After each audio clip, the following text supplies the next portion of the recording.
ഈ റിവ്യൂ പറയുന്നവർ നല്ലത് പറയുന്നുണ്ട്, നല്ല സിനിമകൾക്ക്. പിന്നെ എന്തിനാ മോശം പറയുമ്പോ? എല്ലാവരെയും മോശം പറയുന്നല്ലോ, നല്ലത് വരുമ്പോ അവരെല്ലാം എന്നെയൊക്കെ ബലിക്കല്ലിലടിച്ചു പോന്നിട്ടുണ്ട് ഇവനെ ഇത്.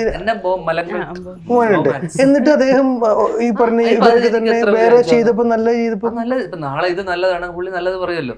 മോശമാണെങ്കിൽ മോശം പറയട്ടെ. അപ്പൊ നമ്മൾ എന്തും പറയണില്ലേ, നമ്മൾ ഇവിടെ തെളിയിച്ചിട്ട് പോകാൻ ആരാ ഇവിടെ സമയപരിധി കൊടുത്തേക്കുന്നേ? ഞങ്ങൾ തെളിയിക്കുന്നൊന്നും ആർക്കും കൊടുത്തിട്ടില്ല.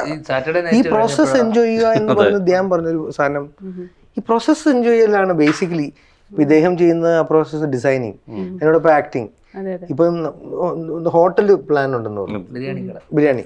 അപ്പൊ നമ്മള് ചിലപ്പോ മൂന്നുപേരും ഹോട്ടൽ പ്ലാൻ ചെയ്യുന്നുണ്ടോ? ഹോട്ടൽ ബിസിനസ് ഇന്നിപ്പോ നല്ലൊരു ഷെഫും കൂടെ അല്ലേ? അല്ല, അവനെ ഉണ്ടാക്കാൻ പറ്റൂല, കഴിക്കാൻ. ധ്യാന്റെ റിട്ടയർമെന്റ് പ്ലാൻ തന്നെ ഒരു ഷെഫ് ആവുന്നല്ലേ? ഇപ്പൊ അടുത്ത് റിട്ടയർ ആവും മിക്കവാറും. അപ്പൊ അതിന്റെ മുന്നേ ഒരു പരിപാടി, ഒരു ബിരിയാണി കട തുടങ്ങി. അവിടെ ഞാൻ കോക്കിന് ബിരിയാണി കൊടുക്കും. കോക്കിന് ബിരിയാണി വേണ്ട എന്നിട്ട് അവർ ബിരിയാണി കൊടുത്തെല്ലാം സൂപ്പർപ്പെട്ടിട്ട് ഞാൻ പടം ചെയ്യും. എന്നിട്ട് കോക്ക് ആ പടം കൊള്ളില്ല എന്ന് പറഞ്ഞിട്ട് എഴുതി വരും. ബിരിയാണി ലക്ഷ്യപ്പെടുത്തി. അയ്യോ, അതെ, നിവിൻ പോളി ആയിട്ടുള്ള റോംകോം പടം പ്ലാൻ ചെയ്യുന്നുണ്ടല്ലോ. അടിച്ചിട്ട് ഒരെണ്ണം ചെയ്തിപ്പോ നിൽക്കുക. ഞാൻ ഇനിയും പ്രതീക്ഷിച്ച തന്നെയാ. പക്ഷെ അറിയാമോ, സിനിമ ഒരാൾക്കൊന്ന് രക്ഷപ്പെടുത്താൻ പറ്റുന്ന ഒരു കാര്യമല്ല. ആ ക്യാരക്ടറിനെ ബലിക്കല്ലടിച്ച് ക്യാരക്ടറിനെ, അല്ലാണ്ട് മനുഷ്യനെ ബലിക്കല്ലടിച്ച് ആ ക്യാരക്ടർ. ഞാൻ എന്ത് ചെയ്യുന്നറിയോ, ഞാൻ എല്ലാവർക്കും അത് അയച്ചു കൊടുത്തില്ലെങ്കിൽ എന്നിട്ട് എന്റേത് മാത്രം സ്ക്രീൻഷോട്ട് എടുത്തിട്ട് അയച്ചു കൊടുത്തു. ഇത് എന്നെ കുറിച്ച് നിങ്ങളുടെ ഉള്ള ഇതിലുണ്ടെന്ന് പറഞ്ഞു. അതിനകത്ത് പറഞ്ഞ കോക്ക് പറഞ്ഞ സംഭവം എന്ന് വെച്ച് കഴിഞ്ഞാൽ, ഇപ്പൊ അവിടെ കോക്ക് കാണാൻ പോയപ്പോ 4 സ്ത്രീകൾ ആരും ഉണ്ടായിരുന്നു അത്രേ. അപ്പൊ അവര് ധ്യാന്റെ പടമല്ലെന്ന് വെച്ചിട്ടാണ് അത്രേ കാണാൻ വന്നത്. അപ്പൊ എനിക്കത് ഭയങ്കര എന്റെ പടമെന്ന് വെച്ചിട്ട്, അപ്പൊ എനിക്ക് പറയണത് എന്തിനാ പോയി കാണുന്നത്, അവരെ നമ്പർ കിട്ടിയത് ഞാൻ പറഞ്ഞു എന്തിനാ പോയി കാണുന്നത്. അപ്പൊ എനിക്ക് പറയണമെന്നുണ്ടായിരുന്നു. കാരണം ഒരു റിവ്യൂ കണ്ടിട്ട് പോയി കണ്ടാൽ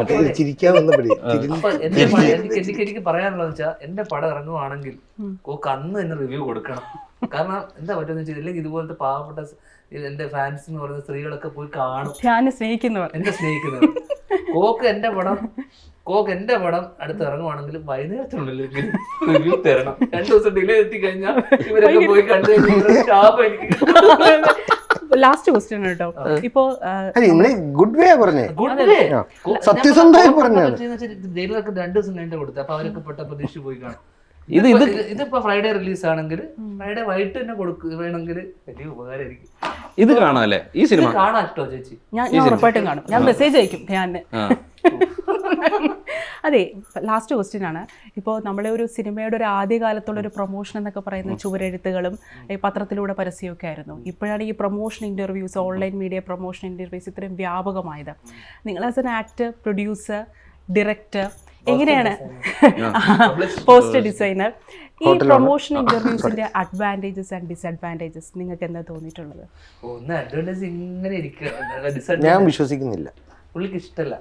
പടം നല്ലാണെങ്കിൽ ഓടും, ഇല്ലെങ്കിൽ പൊട്ടും.